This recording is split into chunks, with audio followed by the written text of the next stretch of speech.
শীতকাল আসা মাত্রই আমাদের পা কম বেশি সকলেরই ফাটে। অনেকের পা ফেটে আবার রক্তও বেরিয়ে যায়।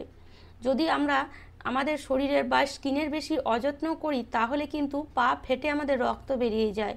সেই জন্য গরমকালে শরীরের যত্ন না করলেও শীতকালে শরীরের আমাদের যত্ন করা খুবই দরকার। আর এই পা ফাটলে আমরা দামি দামি ক্রিম ব্যবহার করি, কিন্তু এতেও কোনো ফল হয় না, পা আমাদের ফাটতেই থাকে।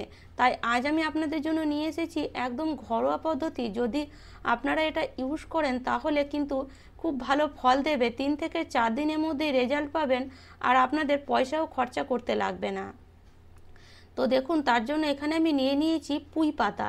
এই যে পুঁই পাতা আমরা যদি আমাদের পা ফাটাতে ব্যবহার করি তাহলে কিন্তু আমাদের পা ফাটা একদমই চলে যাবে। এটা আমি 100% আপনাদেরকে বলতে পারি। একবার হলে এই টিপসটি ব্যবহার করে দেখুন।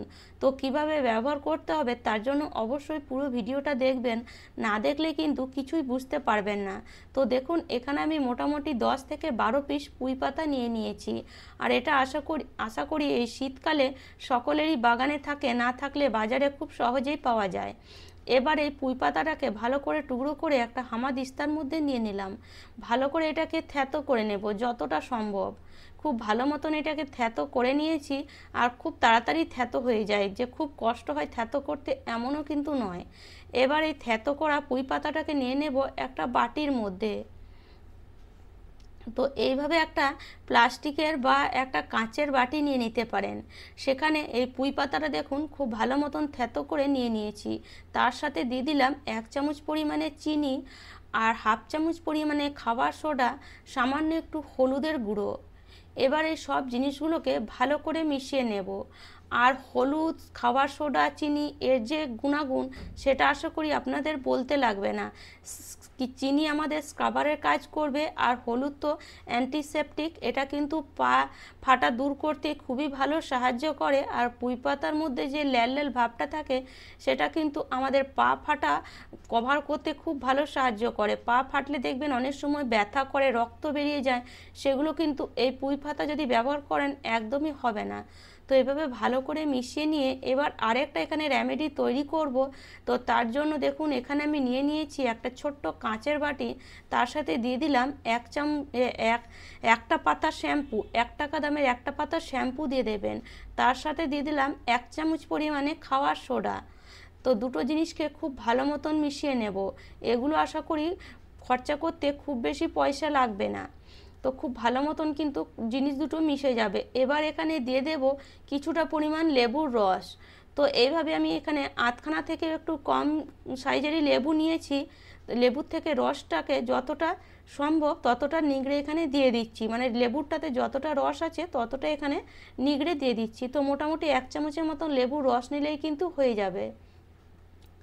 লেবুর রস দেওয়া মাত্রই দেখবেন এখানে একটা রিয়াকশান তৈরি হবে, যার কারণে খুব বেশি পরিমাণে ফেনা তৈরি হবে। আর এটা কিন্তু আমাদের পা ক্লিনিং করতে খুব ভালো সাহায্য করে। সেই জন্য যখনই কোনো রেমেডি বানাবেন এই রেমেডিটা অবশ্যই বানিয়ে নেবেন। পা ফাটা যদি দূর করতে চান খুব তাড়াতাড়ি, তাহলে কিন্তু পাটাকে পরিষ্কার করা খুবই দরকার। তো রেমেডিটা আমাদের তৈরি হয়ে গেল। এবার চলুন এটাকে পায়ের মধ্যে অ্যাপ্লাই করি। তো একটা বড় গামলা নিয়ে নিয়েছি, তার মধ্যে এই রেমেডিটা আমি পায়ের মধ্যে লাগিয়ে নিচ্ছি। তো এইভাবে খুব ভালো করে কিন্তু পায়ের মধ্যে এটাকে লাগিয়ে নিয়ে কিছুক্ষণ ধরে ম্যাসাজ করতে হবে, যাতে পায়ের মধ্যে ফাটার মধ্যে যে নোংরাগুলো আছে সেগুলো যেন খুব ভালো মতন দূর হয়ে যায়। পায়ের ওপরে এগুলোকে লাগিয়ে নিতে পারেন। দেখবেন পা অনেক সময় শীতকালে বেশি কালো লাগে, একটা ডার্ক স্কিন পড়ে যায়, যেটা দেখতে খুবই বাজে লাগে। তো এইভাবে যদি একটু পরিষ্কার করে নেন তাহলে দেখবেন পাটা আমাদের ফর্সা লাগবে কিছুক্ষণের মধ্যে। তো দেখুন, এভাবে ভালো করে লাগিয়ে নেওয়ার পর এটাকে আমি 10 থেকে 15 মিনিট এইভাবেই রেখে দেব। 10-15 মিনিট রাখার পরে তারপরে একটা ব্রাশ নিয়েছি, আর ব্রাশ দিয়ে এইভাবে একটু ঘষে নিচ্ছি।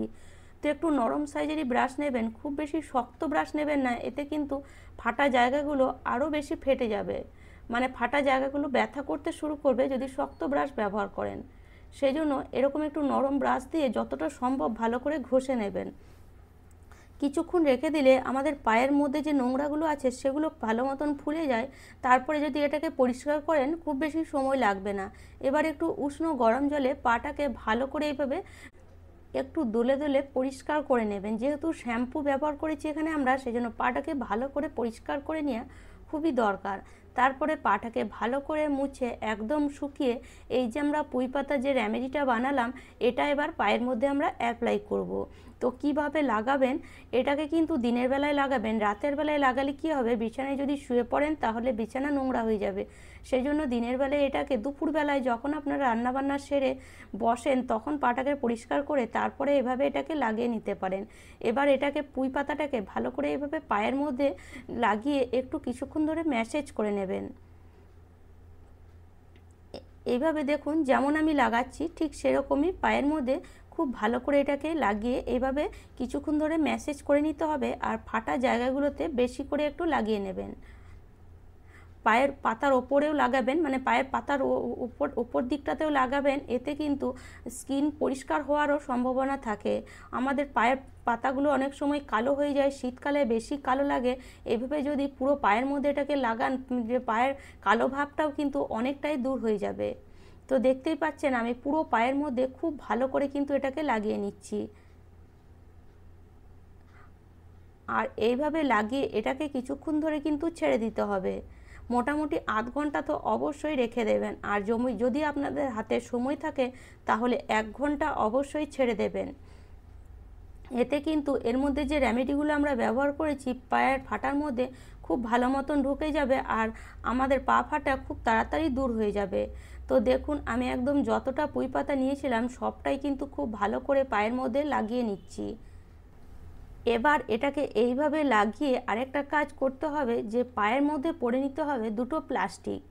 এরকম প্লাস্টিকের ব্যাগ তো আমাদের সকলের বাড়িতে থাকেই থাকে, কারণ এই প্লাস্টিকের ব্যাগের মধ্যে অনেক সময় আমরা সবজি বা অন্য জিনিসপত্র নিয়ে আসি। এই প্লাস্টিকের ব্যাগ যদি বাড়িতে থাকে তাহলে অবশ্যই পায়ের মধ্যে এইভাবে পরে মোটামুটি 1 ঘন্টা বা আধ ঘন্টা রেখে দিতে পারেন। সময় থাকলে 1 ঘন্টা অবশ্যই রাখবেন, আর না থাকলে আধ ঘন্টা এইভাবে রেখে দেবেন।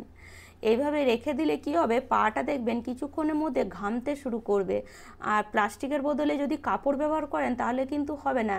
রেমেডিজের যেটা বানিয়েছি সেটা কিন্তু সেই কাপড়ের মধ্যেই লেগে যাবে। সেই জন্য প্লাস্টিকের এরকম ব্যাগ বা প্লাস্টিক ব্যবহার করার চেষ্টা করবেন। এতে পাটা ঘামবে, কিছুক্ষণের মধ্যেই দেখবেন পাটা একদম আগে থেকে অনেকটাই কিন্তু ফাটা দূর হয়ে যাবে।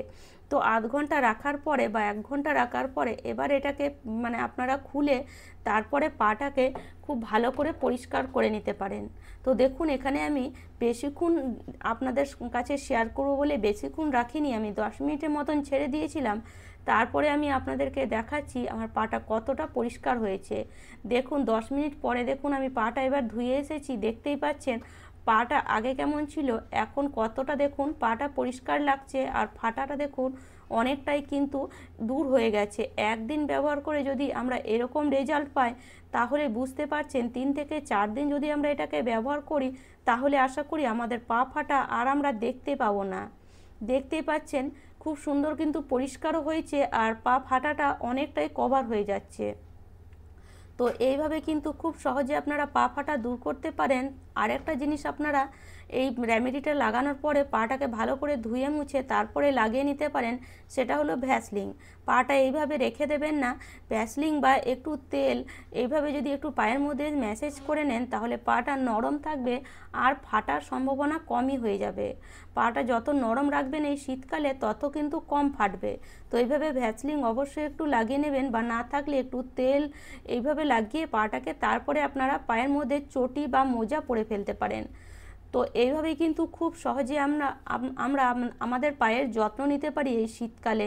তার জন্য কোনো দামি দামি ক্রিম আমাদের ব্যবহার করতে লাগবে না। তো আশা করি আজকের টিপসটি আপনাদের ভালো লেগেছে আর অবশ্যই অ্যাপ্লাই করে দেখবেন। আর যদি আমার টিপস আপনাদের ভালো লাগে তাহলে লাইক, শেয়ার অ্যান্ড সাবস্ক্রাইব করতে কিন্তু একদমই ভুলবেন না আমার চ্যানেলটিকে। তাহলে চলুন আজ এই পর্যন্ত।